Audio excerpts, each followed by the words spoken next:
أعوذ بالله من الشيطان الرجيم بسم الله الرحمن الرحيم يا أيها الذين آمنوا كتب عليكم الصيام كما كتب على الذين من قبلكم لعلكم تتقون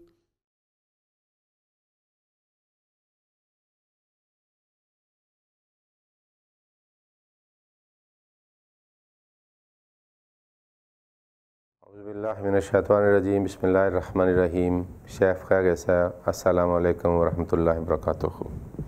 Dans les deux dars précédents, dans la série de dars pour le Ramadan, nous avions appris comment nous devons faire un vrai salat selon l'idée donnée par le Messie premier, salam, salat bil jasad, salat bil lisan et salat bil cœur. Pourquoi le Messie premier salam a dit? Il a aussi élaboré ce sujet dans différents livres. Il dit que l'homme est créé de telle façon par Dieu que, c'est-à-dire ce que nous faisons par nos organes et par nos parties du corps, il y a une influence sur notre cœur. Alors, le monde externe influence le monde interne et vice-versa, parce que c'est réciproque. Par exemple, des fois, nous montrons la position d'humilité, on se coupe devant quelqu'un, on se prosterne devant quelqu'un, on dit des mots d'humilité de nous-mêmes. Alors, petit à petit, dans notre intérieur, nous commençons à sentir que nous sommes humbles. Et lorsque notre corps fait différents gestes et postures pour montrer la grandeur de notre interlocuteur, c'est-à-dire la personne avec qui nous parlons, alors petit à petit nous commençons à réaliser du fond de notre cœur que vraiment cette personne est grande. Okay? Son immensité c'est-à-dire se trouve dans notre cœur, dans notre esprit. C'est pour cela, dans le salat, il y a ces trois éléments qui sont combinés pour parfaire notre salat.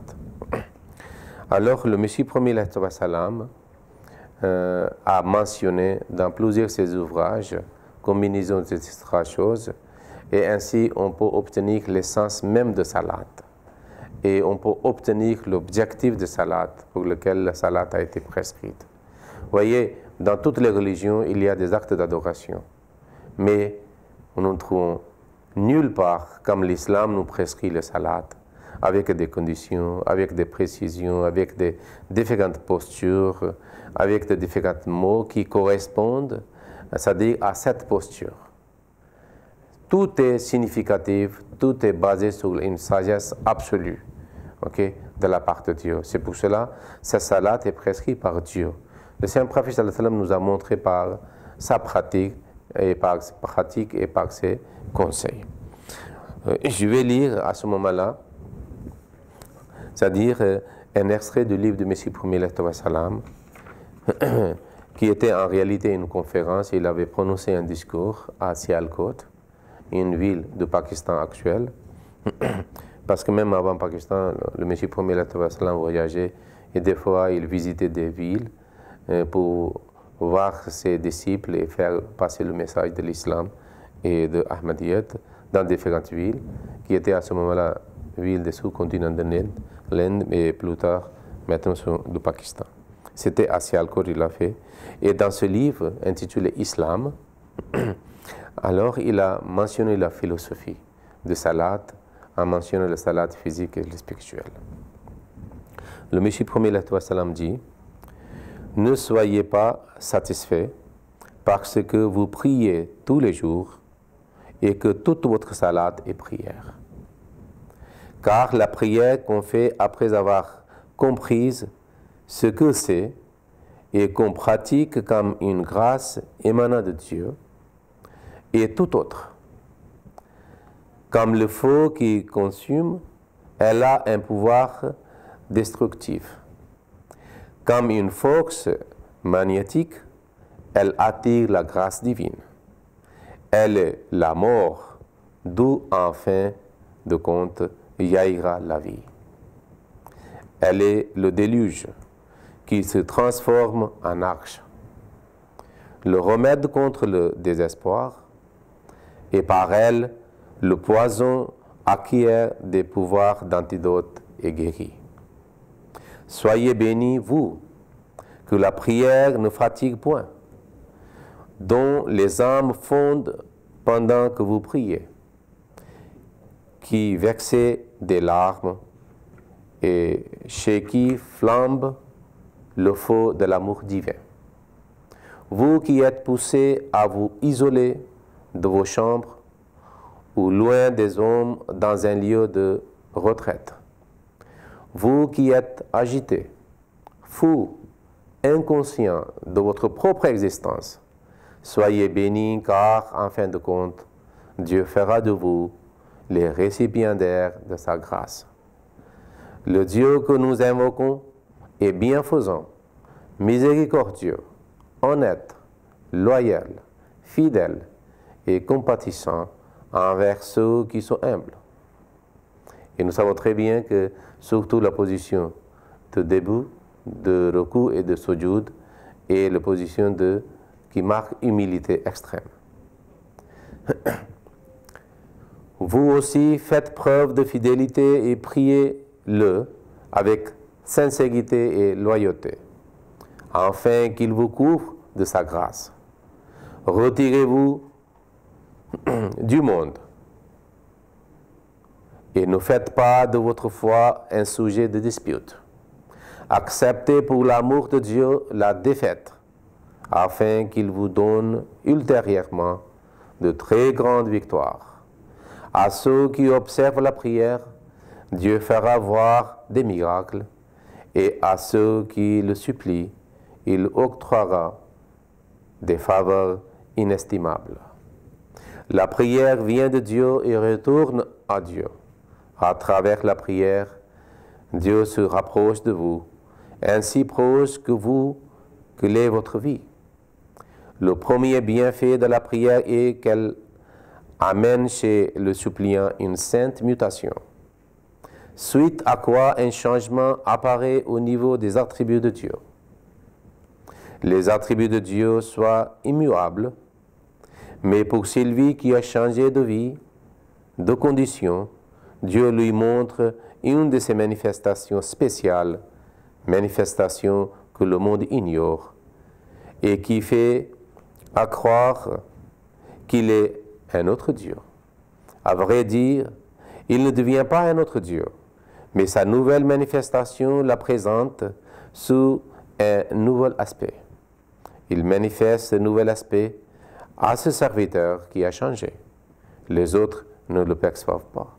Ça veut dire, si nous faisons un changement dans notre vie, dans notre état, nous trouverons un Dieu qui a aussi changé son comportement envers nous.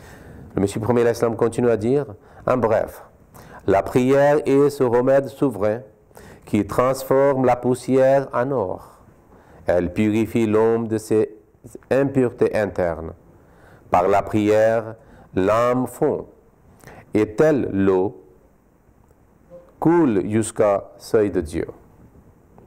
L'âme se tient debout devant Dieu, s'incline devant lui et se prosterne devant lui, de sorte que le salat corporel enseigné par l'islam en est le reflet. L'âme se tenant debout devant Dieu signifie qu'elle est prête à endurer n'importe quel malheur pour l'amour de Dieu et qu'elle est prête à obéir à ses commandements. Son inclination signifie que, niant tous les autres amours et désirs, elle se rapproche de Dieu et devient sienne. Et sa prosternation signifie que, se jetant sur le seuil de Dieu, elle s'anéantit totalement et s'efface complètement. Voilà le salat qui amène une rencontre, l'union entre Dieu et l'adorateur, Parallèlement à cela, la loi islamique a prescrit dans le salat sa contrepartie physique afin que cette dernière puisse pousser l'adorateur à observer le salat spirituel. Dieu a créé l'âme et le corps de l'homme tels qu'ils agissent réciproquement l'un sur l'autre. Lorsque l'âme est triste, des larmes viennent aux yeux, et lorsque l'âme est heureuse, le visage démontre et parfois le rire s'ensuit. De la même manière, lorsque le corps souffre d'une blessure et qu'il a mal, l'âme souffre également. Lorsque le corps est réconforté par un vent doux, l'âme aussi en ressent les effets. Ainsi, le but de la salat corporelle, sachant qu'il existe entre l'âme et le corps une relation étroite, est de pousser l'âme vers Dieu et de la pousser à s'incliner et à se prosterner devant Dieu. Que ainsi soit notre salat aussi, comme le Messie premier dit. Amin. Allahumma salli ala Muhammadin wa ala ali Muhammadin kama sallaita ala Ibrahim wa ala ali Ibrahim innaka Hamidum Majid. Allahumma barik ala Muhammadin wa ala ali Muhammadin kama barakta ala Ibrahim wa ala ali Ibrahim innaka Hamidum Majid. اللهم صل على محمد وعلى آل محمد كما صليت على إبراهيم وعلى آل إبراهيم إنك حميد مجيد. اللهم بارك على محمد وعلى آل محمد كما باركت على إبراهيم وعلى آل إبراهيم إنك حميد مجيد.